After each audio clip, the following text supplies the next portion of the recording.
What if the most dangerous fat in the human body didn't disappear where you expect it to? Not outside, not while running, not during sweat-dripping workouts, but quietly, slowly, at home. Visceral fat is not ordinary fat.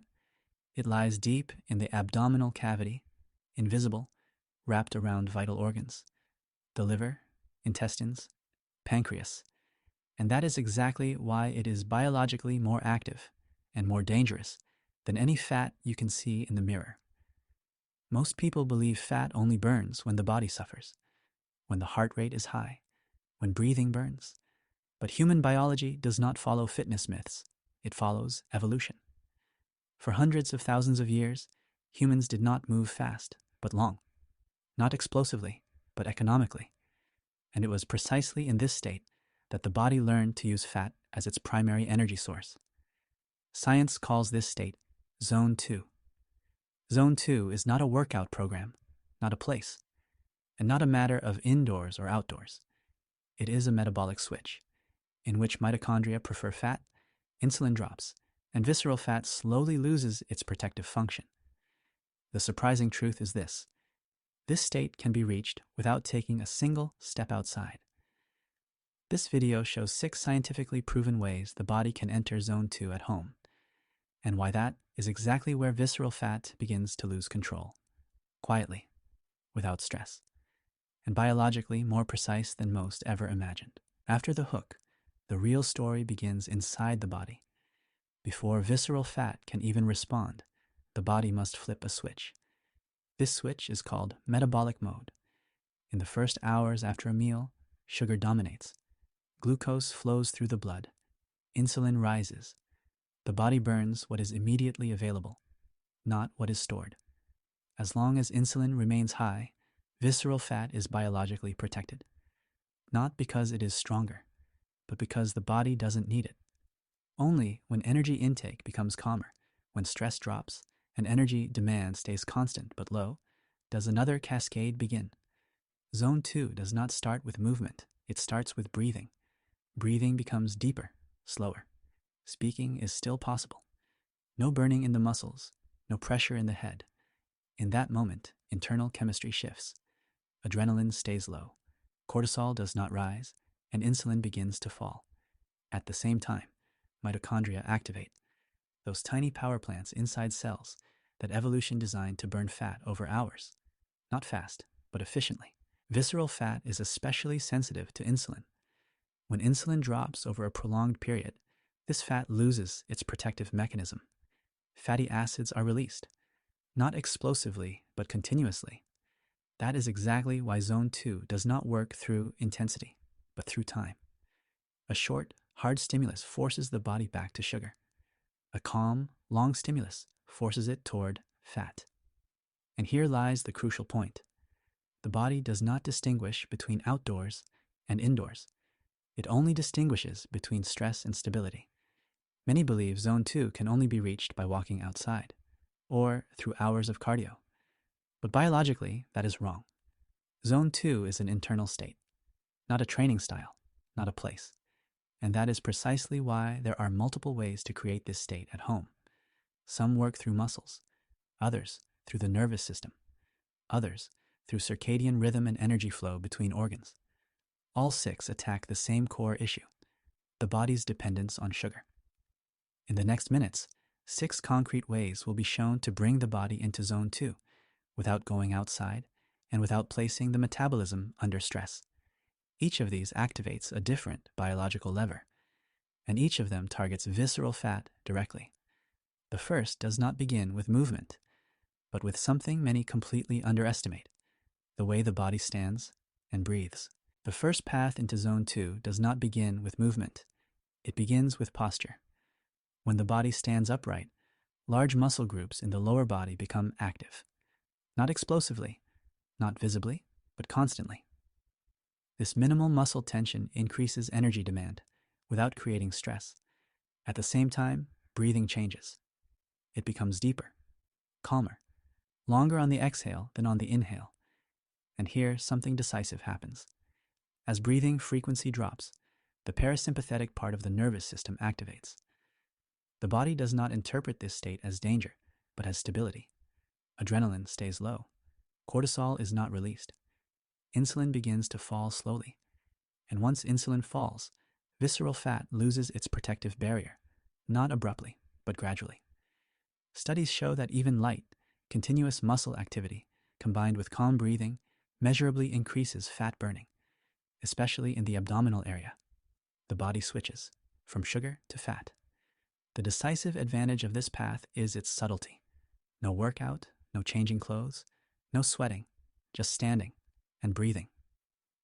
Over evolutionary time, this was exactly the normal state of humans. Waiting, observing, attentive, but not in alarm mode. Zone 2 is not an exception. It is the biological default when the body is not disturbed. The second path into Zone 2 uses movement, but not the kind modern fitness promotes. Slow, steady household activities increase energy expenditure without pulling the body out of fat mode. Walking inside the home, tidying up, cooking, folding laundry. What matters is not what is done, but how. As long as movements remain rhythmic and calm, heart rate stays below the threshold where sugar becomes dominant again. The body remains in fat metabolism. Visceral fat responds especially well to these long, low loads because, unlike subcutaneous fat, it is highly hormone dependent.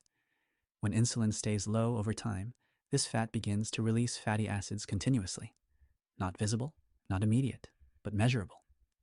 That is exactly why many people underestimate the effect of such movements. They feel too easy, too harmless, but biologically they are precise. Many people change pace too quickly. A few calm minutes, then suddenly hectic. Heart rate rises, breathing becomes shallow, stress hormones increase, and the body switches back to sugar. Zone 2 does not forgive haste. It demands patience. And that patience is the key to visceral fat. The third path goes even deeper, not through movement, but through timing, when energy is available. It begins where eating ends. The third path does not begin with the body. It begins with time. More precisely, with the moment energy intake ends. After several hours without food, insulin drops further. Glycogen stores in liver and muscles shrink, and the body is forced to rely on stored energy. If, in this state, a calm indoor activity begins, standing, slow walking, light housework, the effect intensifies. Not because the movement is harder, but because the body has no alternative. It turns to fat. Studies on fasted movement show that fat burning in this state increases disproportionately, especially in the visceral region, not because of the movement itself, but because of the hormonal environment. Zone 2 does not love extremes. It loves duration. The fourth path uses exactly that. Long phases of low load, 30, 45, or 60 minutes, without heart rate or breathing derailing. During this time, something decisive happens in the mitochondria. The enzymes of fat oxidation become more active. The ability to oxidize fatty acids increases, and the body becomes more efficient at using fat instead of sugar. This process is slow, but sustainable. Visceral fat responds particularly strongly to this metabolic adaptation, not because it is burned, but because its role in the energy system becomes unnecessary.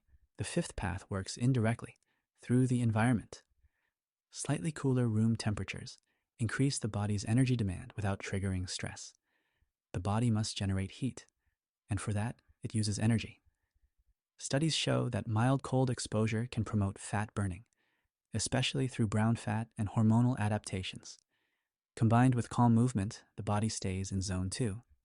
No shivering, no stress, just a subtle energy demand that makes visceral fat vulnerable. The final path is the most invisible, and perhaps the most important. Metabolism does not respond to single stimuli. It responds to patterns. Regular Zone 2 phases, daily or almost daily, change the body's priorities over time. Insulin sensitivity improves. Metabolic flexibility increases. And visceral fat loses its strategic importance, not in days, but over weeks. The body relearns which energy it prefers. Zone 2 is gentle, but not for everyone. People with eating disorders, pregnant women, or individuals with severe metabolic diseases should not apply such strategies without medical supervision. And here too, this is not medical advice. The body must be observed, not forced. Visceral fat does not disappear through hardness, but through biological logic. Zone 2 is not a training trick. It is a state in which the body returns to what it was designed for: slow, efficient, and often at home. The question is not whether movement works, but in what state the body experiences it. If this video leaves one thought behind, let it be this: perhaps the key to fat loss is not doing more, but creating the right biological context. Which of these 6 strategies feels realistic, and which one has been missing so far? The answers lie in the body, and perhaps in the comment section.